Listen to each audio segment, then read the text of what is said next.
pessoal, boa tarde. A minha palestra, especificamente, vai ser sobre Revolução Verde. Então, está aí a nossa grande missão, promover a reciclagem, é por isso que a gente está aqui na Waste Expo. E quando a gente fala de entulho, é importante a gente tentar nivelar o conhecimento da plateia que está aqui com a gente. O que é o entulho, né? É um nome popular para RCC ou RCD, que é o nome mais técnico, que é o resíduo de construção civil ou resíduo de construção e demolição. Em algumas regiões do Brasil a gente chama de caliça, outras de metralha, mas é aquele proveniente de construções, reformas, demolições, aquele que a gente encontra nas caçambas de entulho Brasil afora. E eu queria fazer uma enquete com vocês aqui, propor uma reflexão. Quem aqui se sente feliz quando joga dinheiro fora? Alguém que se sente feliz? E quem não se sente feliz, aí levanta a mão. Quem não sente nada? Estou brincando. Bom, galera, isso é só uma reflexão pequena, porque no Brasil hoje a gente estima que a gente joga 11 bilhões de reais de resíduos, de dinheiro público por má administração. 11 bilhões. É um número assustador? Sim. E eu vou falar para vocês que isso do lado direito, essa foto aí, mostra justamente o que a gente vê em todas as cidades brasileiras, sem exceção. E isso não é realidade só no Brasil, tá? Isso é realidade na Europa, nos Estados Unidos, no mundo inteiro. Obviamente, cada país na sua escala. Mas o que é 11 bilhões de reais para vocês? O que a gente poderia fazer com 11 bilhões de reais? Bom, a gente poderia certamente triplicar o valor destinado à alimentação escolar, a gente poderia certamente aumentar em 12 vezes o investimento em saneamento básico. Boa parte da população brasileira hoje não tem saneamento básico, a gente sabe muito bem disso. A gente podia garantir acesso à internet para todos os estudantes brasileiros, financiar o ITA por 3 décadas, e a gente podia triplicar o investimento em equipamento de saúde em anos fora da pandemia. Se eu falar de saúde pública, de enchentes, etc., é infinitamente maior, tá? Esse custo chega a mais de 50 bi. Então está aí a realidade dos municípios brasileiros. Todos os municípios brasileiros jogam dinheiro fora com coleta de resíduo em ponto viciado. Então aquele número de 11 bilhões ele tem um fundamento. Aqui é só uma matéria, exemplo, lá do Espírito Santo, mas o próprio Bruno Covas, quando ele era vivo, assumir a prefeitura, ele foi no SPTV e falou: a Prefeitura de São Paulo gasta uma média de 8 milhões por mês limpando ponto viciado. Cerca de quase 100 milhões de reais da Prefeitura de São Paulo, a capital econômica do país. No fundo, pessoal, a gente falou de várias coisas legais aqui, mas a reciclagem ela melhora a qualidade de vida. Foi a reflexão que eu propus lá no início, do dinheiro, da qualidade de vida. E a notícia boa que a gente tem é que a gente já atingiu um patamar de 1 bilhão de reais. Esse mercado de reciclagem está crescendo. A Brecô, quando nasceu, eram mais ou menos 100 recicladoras, Evi? Um pouco menos de 100 recicladoras. Hoje são cerca de 400 empresas. Então a gente quadruplicou de tamanho em pouco mais de uma década. Só que assim, pessoal, 1 bi versus 11 bi, olha o quanto que a gente poderia crescer ainda. É um salto muito grande ainda do que o governo joga fora de dinheiro público versus o que o mercado hoje tem de tamanho. E o que a Brecon tem feito nos últimos anos? A gente vai lançar agora, no início do ano que vem, né, Levi? A pesquisa setorial 2024. A pesquisa 2022, a gente não quis entender só o mercado de recicladoras. A gente ampliou para a área de transbordo, para aterros, para transportadores, prefeituras, poder público. E a pesquisa ela gerou uma série de informações muito consistentes para a gente. E o que é importante a gente entender? Que boa parte dos resíduos hoje vem do pequeno gerador. Eu sei que isso é um dado controverso, o Levi às vezes briga comigo, o Rafa também está aí, mas o pequeno gerador, que é aquele cara que faz a reforminha na sua casa, todo mundo aqui que faz a sua pequena reforma, às vezes, somados, vai dar muito mais que as grandes obras. E esse pequeno gerador, muitas vezes, que não tem educação ambiental, não sabe para onde levar o seu entulho. E quando a gente fala das obras, boa parte dos empreiteiros que tocam obra, eles acham que o problema do entulho é do caçambeiro. Eu vou contratar o caçambeiro Zé Ruela, mais barato, e ele vai levar esse material para qualquer lugar, e aí, para ele, tanto faz. Só que o CONAMA 307 fala, você é responsável pelo entulho que gera. Então, o gerador é responsável. Então, se você contrata um caçambeiro que vai fazer uma gambiarra, você é conivente com isso.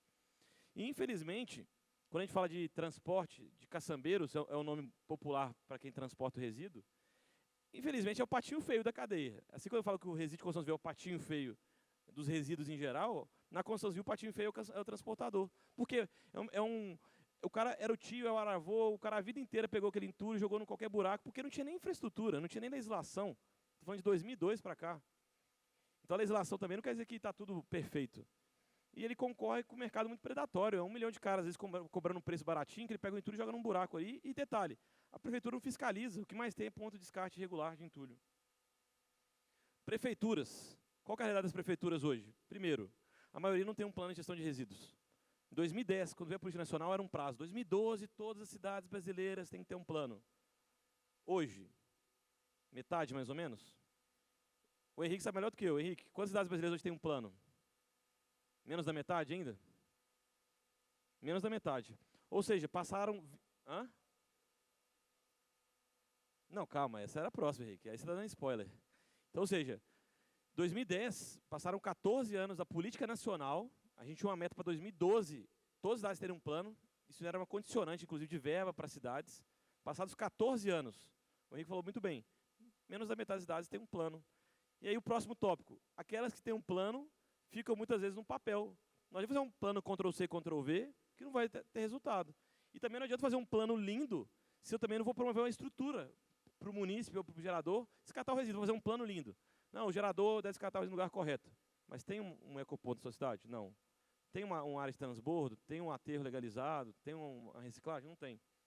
E o que acontece? A gente vive sempre uma inércia burra, em que a prefeitura tem que ficar limpando ponto viciado, esse ponto viciado depois vai para um aterro sanitário, e a gente continua nisso.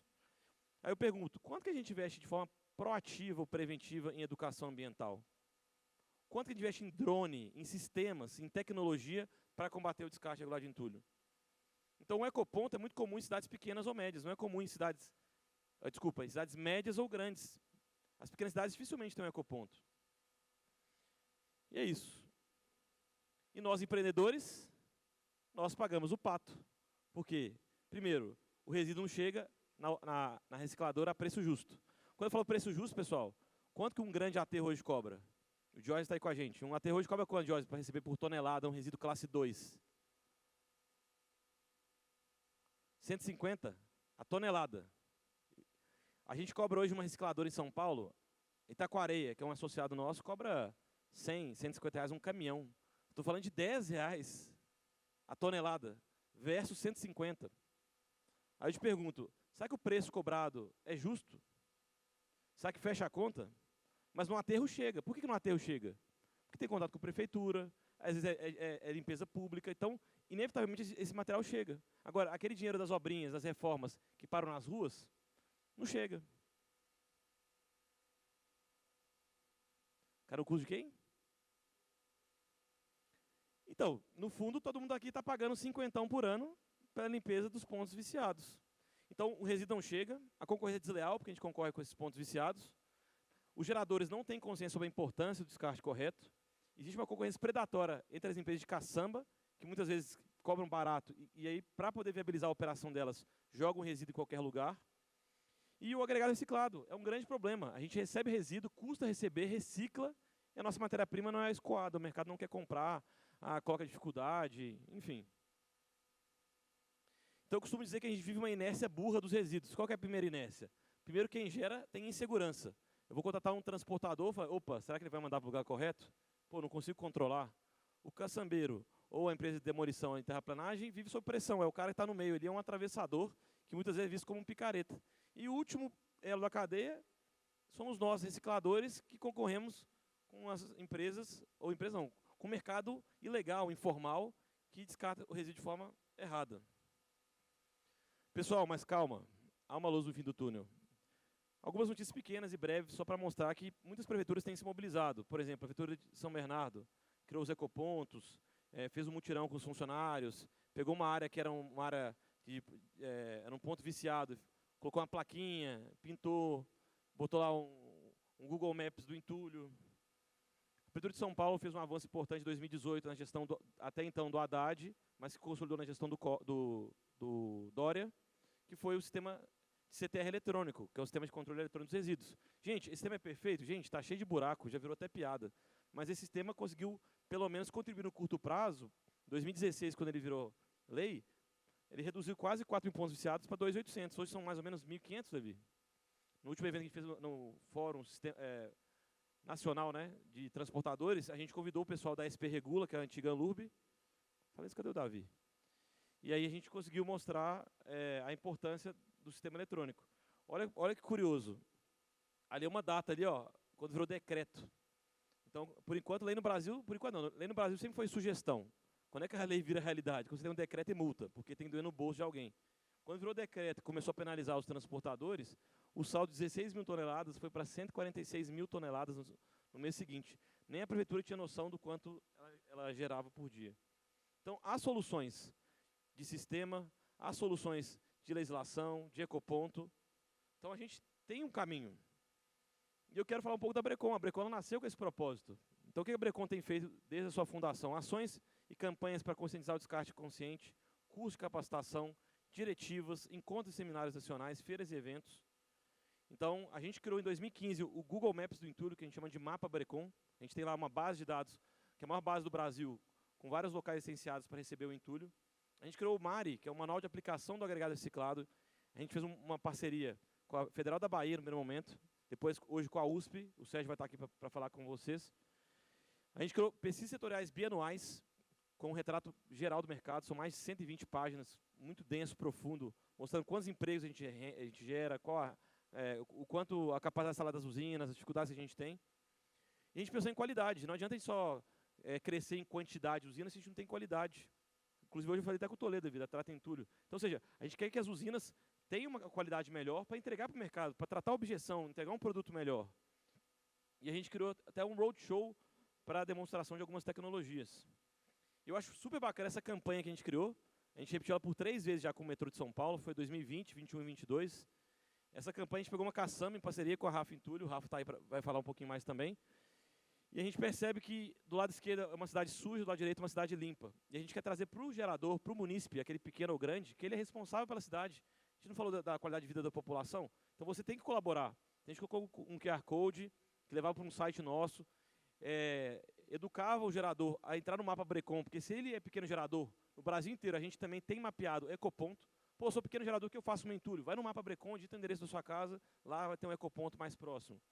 Então essa campanha ela não só mobilizou pequenos geradores no Brasil inteiro, em São Paulo inteira, foi uma campanha regional, mas a gente também mobilizou os CREAs e os CAUs, que são os Conselhos Regionais de Engenharia e Arquitetura, falando sobre a importância disso, principalmente na pandemia, na época do online ainda.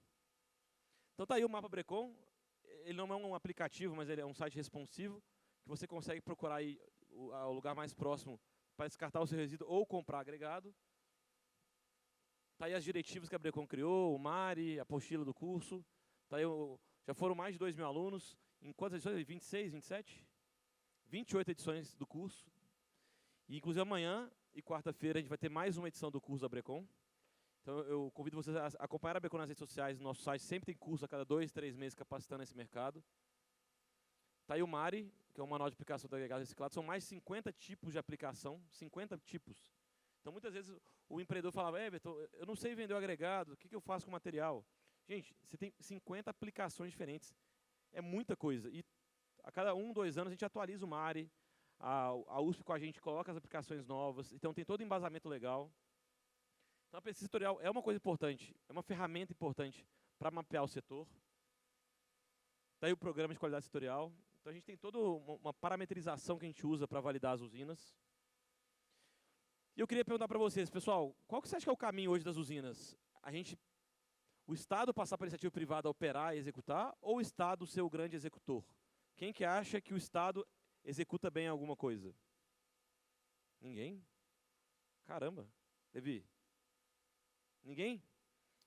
E quem acha que a iniciativa privada deve assumir o papel do poder público para fazer a operação acontecer?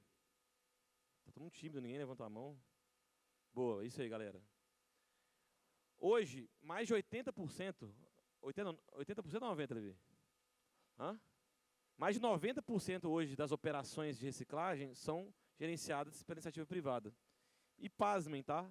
Há mais ou menos 10 anos atrás, 10 a 15 anos atrás, era o contrário. Então, as primeiras iniciativas de reciclagem que surgiram no Brasil foram do poder público. Vamos juntos mudar essa realidade? Cada um de vocês aqui, seja pequeno ou grande gerador, seja empreendedor, seja pessoa física no dia a dia, o descarte de resíduo é uma escolha. Então pense bem na hora de contratar um transportador, pense bem na hora de separar o seu lixo. Muito obrigado a todos. E é isso aí. Um abraço.